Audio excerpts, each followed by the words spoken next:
ದಾಂಡೇಲಿಯ ಬಾಂಬೆ ಚಾಳದಿಂದ ನಾಪತ್ತೆಯಾಗಿದ್ದ ವ್ಯಕ್ತಿ ನೇಪಾಳದಲ್ಲಿ ಪತ್ತೆ. ಪೌರಾಯುಕ್ತರಾದ ವಿವೇಕ್ ಬನ್ನೆ ಅವರನ್ನು ಸಂಪರ್ಕಿಸಿದ ನೇಪಾಳದ ಮಾನವ ಅಧಿಕಾರ ಸೇವಾ ಸಂಘ. ದಾಂಡೇಲಿ ನಗರದ ಬಾಂಬೆ ಚಾಳದಿಂದ ನಾಪತ್ತೆಯಾಗಿದ್ದ ವ್ಯಕ್ತಿ ದೂರದ ನೇಪಾಳದಲ್ಲಿ ಪತ್ತೆಯಾಗಿರುವ ಬಗ್ಗೆ ಇಂದು ಗುರುವಾರ ಮಧ್ಯಾಹ್ನ 12:30 ಗಂಟೆ ಸುಮಾರಿಗೆ ಪೌರಾಯುಕ್ತರಾದ ವಿವೇಕ್ ಬನ್ನೆ ಅವರ ಮೂಲಕ ಮಾಧ್ಯಮಕ್ಕೆ ಮಾಹಿತಿ ಲಭ್ಯವಾಗಿದೆ. ಬಾಂಬೆ ಚಾಳದ ನಿವಾಸಿ ಇಕ್ಬಾಲ್ ಶೇಖ್ ಎಂಬವರೇ ನೇಪಾಳದಲ್ಲಿ ಪತ್ತೆಯಾದ ವ್ಯಕ್ತಿಯಾಗಿದ್ದಾರೆ. ಮಾಹಿತಿಯ ಪ್ರಕಾರ ಕಳೆದ 5-6 ವರ್ಷಗಳಿಂದ ಇವರು ನಾಪತ್ತೆಯಾಗಿದ್ದರು ಎನ್ನಲಾಗಿದೆ. ಕಳೆದ 1 ವರ್ಷದಿಂದ ನೇಪಾಳದಲ್ಲಿ ಇದ್ದ ಇವರನ್ನು ಅಲ್ಲಿಯ ಮಾನವ ಅಧಿಕಾರ ಸೇವಾ ಸಂಘದವರು ರಕ್ಷಣೆ ಮಾಡಿದ್ದಾರೆ. ಅಲ್ಲಿಯ ಮಾನವ ಅಧಿಕಾರ ಸೇವಾ ಸಂಘದ ಪ್ರಮುಖರು ಇಕ್ಬಾಲ್ ಶೇಖ್ ಅವರನ್ನು ವಿಚಾರಿಸಿದಾಗ ತಾನು ದಾಂಡೇಲಿಯವನಾಗಿದ್ದೇನೆ ಎಂದಿದ್ದಾರೆ. ಇದೇ ಮಾಹಿತಿಯಡಿಯಲ್ಲಿ ಅಂತರ್ಜಾಲದ ಮೂಲಕ ನಗರಸಭೆಯ ಪೌರಾಯುಕ್ತರಾದ ವಿವೇಕ್ ಬನ್ನೆ ಅವರ ಮೊಬೈಲ್ ಸಂಖ್ಯೆಯನ್ನು ಪತ್ತೆ ಹಚ್ಚಿ ಅವರ ಮೊಬೈಲ್ಗೆ ಕರೆ ಮಾಡಿ ಮಾಹಿತಿಯನ್ನು ಹಂಚಿಕೊಂಡಿದ್ದಾರೆ. ಪೌರಾಯುಕ್ತರಾದ ವಿವೇಕ್ ಬನ್ನೆ ಅವರು ಮತ್ತೆ ಸಂಪರ್ಕ ಸಾಧಿಸಿ ಇಕ್ಬಾಲ್ ಶೇಖ್ ಅವರ ಭಾವಚಿತ್ರವನ್ನು ನೇಪಾಳದ ಮಾನವ ಅಧಿಕಾರ ಸೇವಾ ಸಂಸ್ಥೆಯವರಿಂದ ವಾಟ್ಸಪ್ ಮೂಲಕ ಪಡೆದುಕೊಂಡಿದ್ದಾರೆ. ನಂತರ ದಾಂಡೇಲಿಯ ಬಾಂಬೆ ಚಾಳದಲ್ಲಿ ಇಕ್ಬಾಲ್ ಶೇಖ್ ಅವರ ಕುಟುಂಬಸ್ಥರನ್ನು ಸಿಬ್ಬಂದಿಗಳ ಜೊತೆ ಸಂಪರ್ಕಿಸಿ ಮಾಹಿತಿಯನ್ನು ನೀಡಿದ್ದಾರೆ. ಈ ಬಗ್ಗೆ ಮಾಧ್ಯಮಕ್ಕೆ ಮಾಹಿತಿ ನೀಡಿದ ವಿವೇಕ್ ಬನ್ನೆ ಅವರು ಈಗಾಗಲೇ ಅವರ ಕುಟುಂಬಕ್ಕೆ ಮಾಹಿತಿಯನ್ನು ನೀಡಿದ್ದೇವೆ.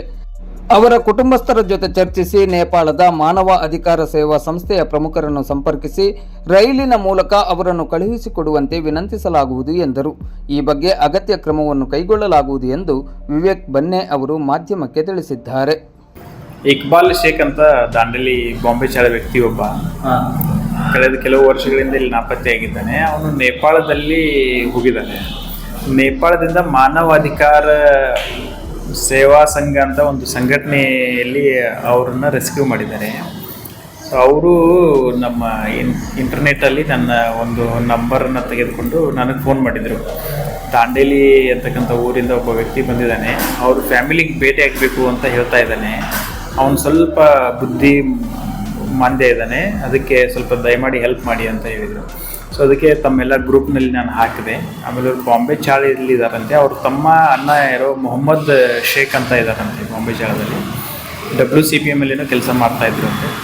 ಅದೇ ನಾನು ಅವ್ರಿಗೆ ಹೇಳಿದ್ದೀನಿ, ನಮ್ಮ ವಾಟರ್ಮ್ಯಾನ್ ಮತ್ತು ಈ ನಮ್ಮ ಸಿಬ್ಬಂದಿಗಳನ್ನು ಕೂಡ ಅಲ್ಲಿ ಆ ಏರಿಯಾದಲ್ಲಿ ಕಳಿಸ್ಕೊಟ್ಟಿದ್ದೆ. ಅವ್ರು ಐಡೆಂಟಿಫೈ ಆಗಿದೆ ಅವ್ರ ಫ್ಯಾಮಿಲಿ. ಸೊ ಈಗ ನೆಕ್ಸ್ಟ್ ಅವ್ರನ್ನ ಅಲ್ಲಿಂದ ಕರ್ಕೊಂಡು ಬರಬೇಕು. ಸೊ ಅವರು ಇಂಟರ್ನೆಟ್ಟಿಂದ ನನ್ನ ನಂಬರ್ ತೊಗೊಂಡು ಕಮಿಷನರ್ ಅಂತ ಹೇಳ್ಬಿಟ್ಟು ಫೋನ್ ಮಾಡಿದ್ದಾರೆ. ಸೊ ಅದಕ್ಕೆ ನಾನು ಅವರೆಲ್ಲರಿಗೂ ತಿಳಿಸಿದ್ದೀನಿ. ಈಗ ಸಹಜವಾಗಿ ಅವರನ್ನು ಕರ್ಕೊಂಡು ಬರಬೇಕು ಅಂತಿದ್ರೆ ಹೆಂಗೆ ಈಗ ಮಾಹಿತಿ ಅವರು ಫ್ಯಾಮಿಲಿ ಅವ್ರ ಮನೆಯನ್ನು ಹುಡುಕಿ ನಾವು ಇವತ್ತು ಕರೆಸಿದ್ದೀನಿ. 12 ಗಂಟೆಗೆ ಬರ್ತೀನಿ ಅಂತ ಹೇಳಿದ್ದಾರೆ.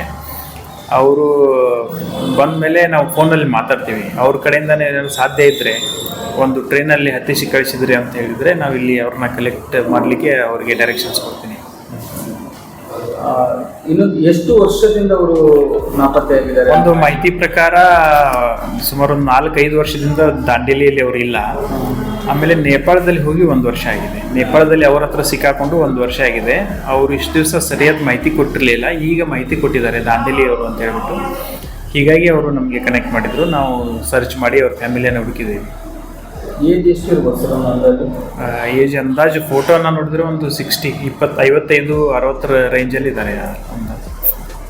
ಧನ್ಯವಾದಗಳು ಮಾಹಿತಿಗೆ.